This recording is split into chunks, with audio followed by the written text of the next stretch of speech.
Bem, boa tarde a todos.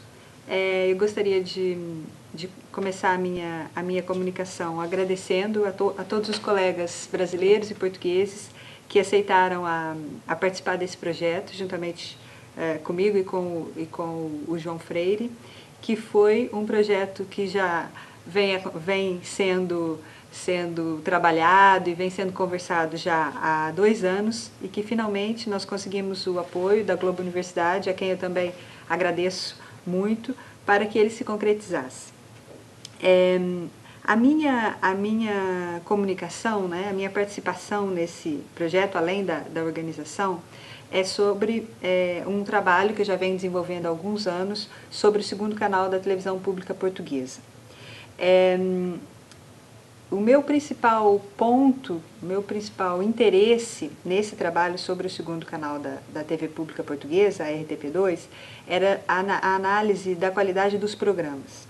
No entanto, quando eu comecei a desenvolver realmente esse trabalho na Universidade do Algarve, em 2006, eu percebi que para se analisar a qualidade dos programas, eu teria que ter em conta outros fatores também que eram importantes no funcionamento do segundo canal. E esses fatores, só para vocês terem uma ideia, porque a minha comunicação vai gerar em torno disso, né? O foco principal, então, é a análise dos programas de televisão. Mas para fazer essa análise, eu tive que ter em conta o quê? As funções e as obrigações do serviço público de televisão e a legislação em vigor, os produtores de conteúdos, ou seja, os profissionais que trabalhavam com a 2, né, com o segundo canal, durante o período em que eu analiso, e também o público-alvo. E como essa análise é uma análise bastante complexa que eu faço, e como eu já publiquei isso em vários artigos e capítulos de livros, eu resolvi, e porque eu acho que é uma contribuição importante que eu posso dar, eu resolvi falar aqui para vocês qual foi o arcabouço teórico que eu construí para fazer essa análise. Então, o trabalho, na verdade, o que eu vou apresentar aqui para vocês é essa fundamentação teórica, ou seja, o que é que dá a sustentação para essa discussão da qualidade no segundo canal e a proposta metodológica que eu desenvolvi para realmente conseguir analisar esses programas de televisão. Então, na fundamentação teórica, o que entra? Entra a discussão sobre a qualidade da televisão, que é uma discussão bastante complexa e bastante controversa, e por isso mesmo eu percebi que não era possível falar somente de qualidade de programas, eu tinha que falar de qualidade num contexto mais amplo, e a legislação que estava em vigor naquele momento. E no que diz respeito à proposta metodológica, o que eu desenvolvi foram parâmetros de qualidade para analisar os programas, a atuação dos produtores de conteúdos, né, dos profissionais que efetivamente faziam os programas e do público. Todo esse material, todo o resultado dessa pesquisa pode ser encontrada na plataforma cross-média do SIAC, que é www.crossmediaplatform.siac.pt. Esse cross-media platform é em inglês, que está na página do SIAC, né, o Centro de Investigação em Artes e Comunicação da Universidade do Algarve. Portanto, o que vocês vão ouvir nessa minha comunicação é esse arcabouço teórico e os resultados, ou seja, a análise dos programas, as entrevistas em profundidade que foram feitas, tudo isso, quem tiver interesse pode ter acesso na plataforma do SIAC e que vocês encontram também referenciado no artigo que tá no livro que vai ser lançado no final dessa tarde. Bem, para começar, eu gostaria de falar um pouco, assim, de um modo bastante breve. Aliás, toda a comunicação, de certa maneira, vai ser bastante breve e que eu não quero amassá-los aqui com esse vídeo durante muito tempo, mas vocês podem encontrar uma reflexão mais aprofundada no artigo, né? Então, para começar, eu gostaria de falar um pouco sobre o contexto do que acontecia no mercado audiovisual português nos anos 90. nos anos 90, o mercado audiovisual português foi aberto aos canais privados. Então, se antes só existia os canais públicos, né, só existia a RTP, a partir dos anos 90 entram os canais privados, a SIC e a RTP, e nesse momento o papel do serviço público de televisão ele começa a ser questionado. Quer dizer, para que serve o serviço público de televisão? Nesse momento, a RTP, né, a Rádio e Televisão de Portugal, encontrava-se em crise, principalmente porque ocorre a abolição da taxa de licença, né, que os cidadãos pagavam para o funcionamento da televisão, e porque também, em função da entrada dos canais privados, acontece uma redução de emissão de publicidade na RTP. Estando em crise e com o déficit muito alto, o governo, o que ele propõe, o governo do Partido Social Democrata, na época, propõe a privatização da RTP.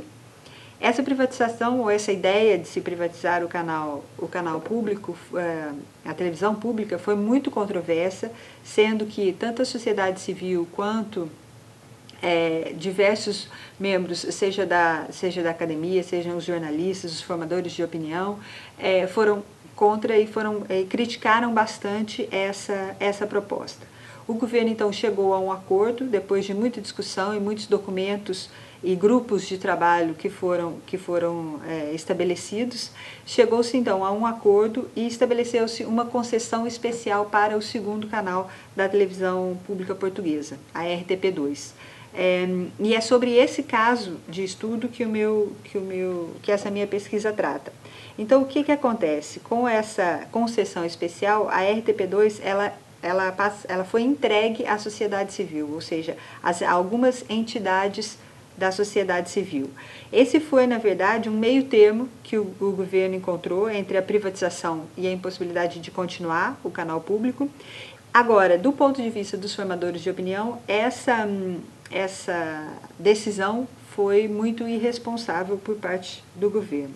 Sendo assim, então, promulgada uma nova lei da televisão em 2003 e um novo contrato de concessão para o funcionamento do segundo canal. Esse contrato de concessão se chama o contrato de concessão especial, em que dizia, né, que o segundo canal teria então essa abertura à sociedade civil, seria dividido em áreas de atuação e seria responsável por uma programação de qualidade. Quer dizer, aqui o que a gente percebe é que existe por parte do governo, por parte da legislação, né, que esse governo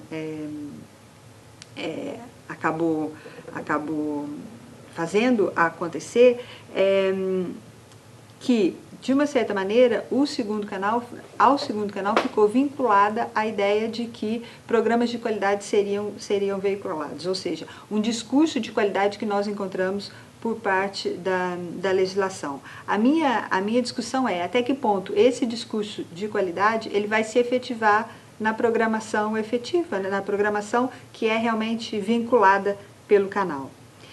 Só para vocês terem uma ideia sobre o segundo canal, ele então mudou de nome, ele se chamava RTP2 e passou a se chamar 2.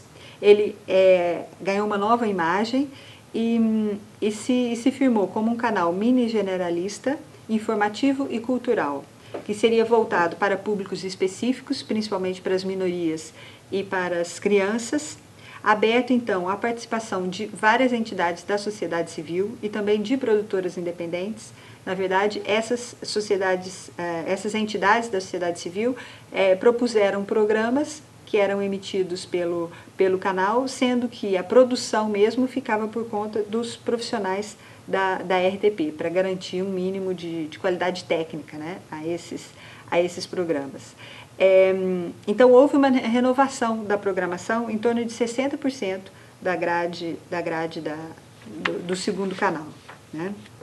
Então, aqui vocês têm mais ou menos um panorama do que estava acontecendo e do que se trata, de que canal é esse, né? De uma forma assim, bastante breve.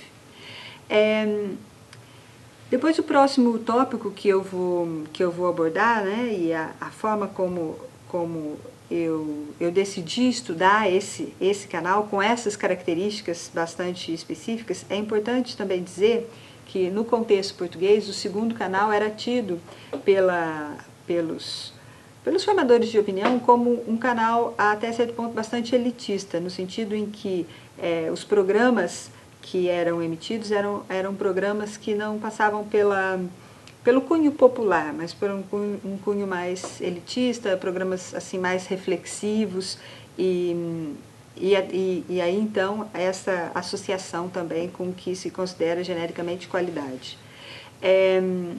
No entanto, quando eu comecei, né, essa pesquisa e que eu percebi que essa questão da qualidade era bastante controversa, eu fui então buscar qual era o discurso que era feito, né, em relação ao canal, quais eram as obrigações do serviço público de televisão que eram impostas pela legislação e alguns outros estudos que discutiam também qual que era a função do serviço público de televisão, porque como todos nós sabemos, no contexto europeu o serviço público de televisão é bastante importante, já tem uma história, né, bastante longa. A BBC, por exemplo, desde os anos 30, está atuando, né, no mercado audiovisual. A RTP também já tem mais de 50 anos. Então, existem muitos estudos a respeito dessas funções, quer dizer, qual é o lugar, qual é o papel do serviço público de televisão. Referências bibliográficas em relação a isso vocês podem encontrar no artigo.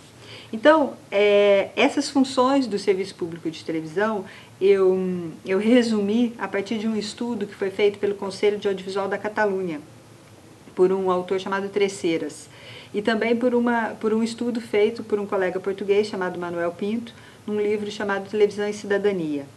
E só vou citar de uma forma assim bastante breve, mas as principais funções do serviço público seriam então quais, né?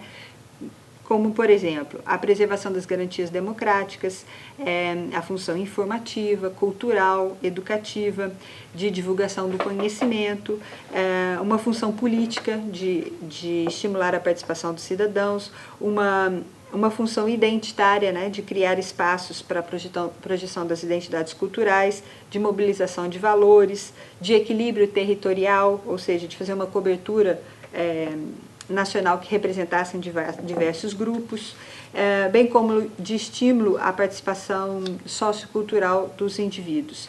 E também, o que eu acho bastante importante, a função de diversidade, ou seja, contribuir para uma pluralidade de perspectivas e pontos de vistas.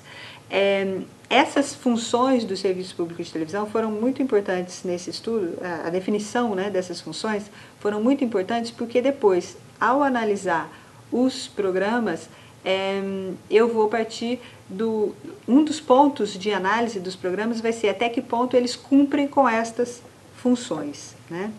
E depois, por outro lado, as obrigações do serviço público de televisão, que já estavam asseguradas na própria legislação. Quais eram essas obrigações, né? Era assegurar uma programação de qualidade, equilibrada e diversificada, que contribuísse para a formação cultural e cívica dos telespectadores, promover o pluralismo, a diversidade, o acesso de todos os cidadãos à informação, à cultura, à educação e ao entretenimento de qualidade. É importante ressaltar que na legislação a palavra qualidade aparece muitas vezes, por isso até que eu achei importante incorporar esse discurso, né, nesse estudo. E no contrato, na lei da televisão ainda aparece uma outra designação, né, uma outra obrigação importante relacionada à RTP2, né, ao segundo canal, que depois vem se chamar 2, que é a emissão de programas em língua portuguesa, reservar à produção portuguesa uma percentagem considerável do tempo de emissão, nos horários de maior audiência. Isso é bastante importante porque muitas vezes isso só se encontra no papel e não efetivamente na grade, né, de programação, e garantir a transmissão de programas de caráter cultural, educativo e informativo para os públicos específicos. Sendo assim, então, no contrato de concessão especial que é feito por um período de 8 anos, esse novo canal que é lançado, né, ele deve então oferecer uma programação criativa e variada da divulgação do saber, da informação e das artes e espetáculos, promovendo o desenvolvimento da compreensão da sociedade e o melhor conhecimento das civilizações, da defesa do ambiente e das minorias, bem como divulgar o papel das confissões religiosas na sociedade. Sendo assim, então, a gente encontra todo o paradigma a partir da qual esse canal deve operar. Agora, num segundo momento, então, a minha análise é até que ponto esse canal cumpre com essas obrigações ou não, né? E se ele cumpre, em que sentido? Então, em função disso, foi criada então, uma proposta metodológica, né, para analisar esse canal, que essa proposta metodológica então, apresenta 3 variáveis, quais sejam uma análise dos programas, uma análise das condições de produção e dos produtores, né, e uma análise do público-alvo. Aqui é de ressaltar que esse público-alvo foi apenas o público infantil que foi analisado. Então, para realizar essa análise, então eu elaborei parâmetros de qualidade para cada uma das áreas de atuação do segundo canal, porque isso também estava na legislação, que o segundo canal iria atuar na área cultural, social, infantil e educativa. Então, esses parâmetros de qualidade, eles, na verdade, serviam para nortear a análise dos programas, dos produtores e do público. Os parâmetros de qualidade, então, para a área cultural, de modo geral, porque depois o que eu vou dizer é uma ideia geral e depois eu detalho mais essa ideia no texto, no artigo, né? Mas então, na área cultural, o que é que eu levo em conta nesses parâmetros de qualidade? Até que ponto os programas promovem a democratização e o acesso da arte, o acesso à arte e ao conhecimento por meio da cultura. Eu discuto o papel que deve ser desempenhado pela televisão pública nessa área